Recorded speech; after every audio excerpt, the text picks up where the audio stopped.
সুন্দর সুন্দর একখানি গজল পেশ করার জন্য মঞ্জু পারভিনকে এবারে আমরা আমাদের কাছে পেয়েছি জায়গা থেকে একজন গজল পেশ করবেন, সে হলো রোহন হোসেন। রোহন হোসেনকে গজল পেশ করার জন্য অনুরোধ করা হচ্ছে।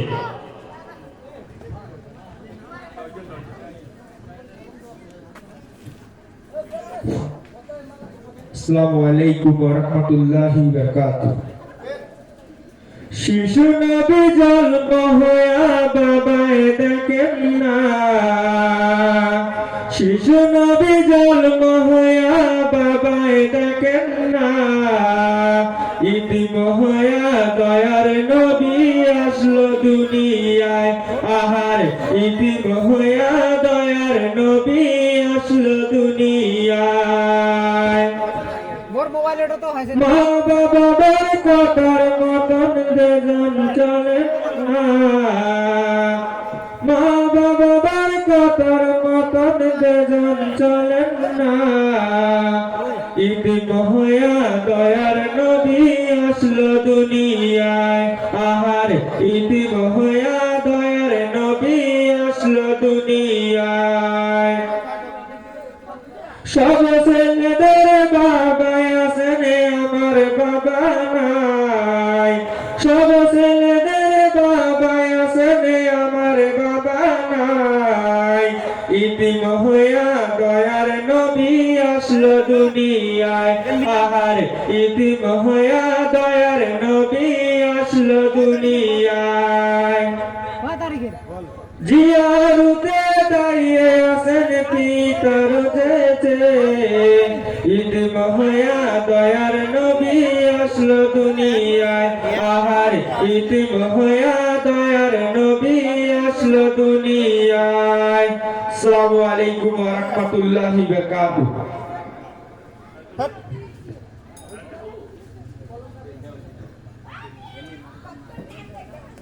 এবারে আমরা কয়েকজন মেয়ে অর্থাৎ আমাদের মাঝে 5টি মেয়ে আমাদের মঞ্চে গজল পেশ করেছিল, তাদের হাতে আমরা উপহার স্বরূপ 5টি এক একটি করে 5টি কলম তাদের হাতে তুলে দিব।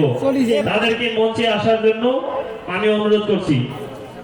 রানী পারভিন, স্বপ্না পারভিন, প্রিয়ঙ্কা পারভিন, বেবি পারভিন ও মঞ্জু পারভিন।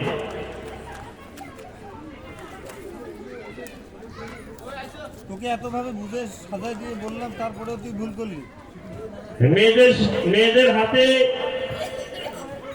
কলম তুলে দিচ্ছে আমাদের হাফেজ সাহেব সফিয়ার রহমান। বাইকে 60 টাকা তেল ভরে রাখিস। আমি রানী পারভিন, স্বপ্না পারভিন, প্রিয়ঙ্কা পারভিন, বেবি পারভিন ও মঞ্জু পারভিনকে মঞ্চে আসার জন্য অনুরোধ করছি। তাদের হাতে উপহার স্বরূপ কলম তুলে দিচ্ছে আমাদের হাফেজ সাহেব সফিয়ার রহমান। সফিয়ার রহমানকে তাদের হাতে পুরস্কার তুলে দেওয়ার জন্য অনুরোধ করছি।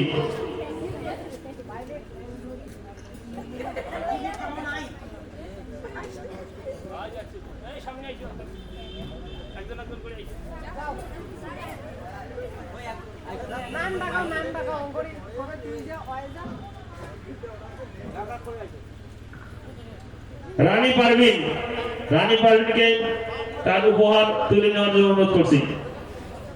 স্বপ্না পারভিনকে তার উপহার হাতে নেওয়ার জন্য অনুরোধ করছি। তারপরে প্রিয়ঙ্কা পারভিন, বেবি পারভিন, মঞ্জু পারভিন।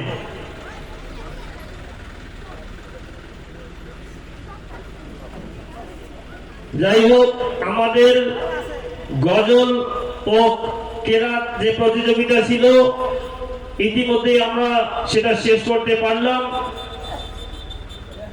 এখনো যদি কেউ গজল পেশ করবেন এরকম মানসিকতা আছে বা ইচ্ছা আছে, আমরা এশার নামাজ বাদ আমাদের জলসার কাজ শুরু করব।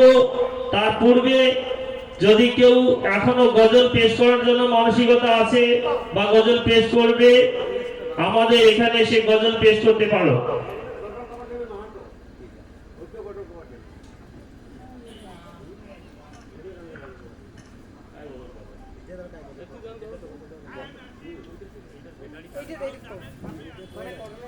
এই গজল কোবার সময় না যে কোনো মাইকের ফোনে যায় কোথা কোন হাতটা এইভাবে দিয়ে কোথা কোয়া যায় না, মানে হাওয়াটা পাসের ব্যাপার আছে তো, আর দিন হাতটা এটে দিবেন না, তাহলে আওয়াজটা ক্লিয়ার হবে। হ্যালো, আসসালামু আলাইকুম। একদিন তোমায় মরতে হবে, তুমি ভুলে যেও না, হবে মাটির বিছানা।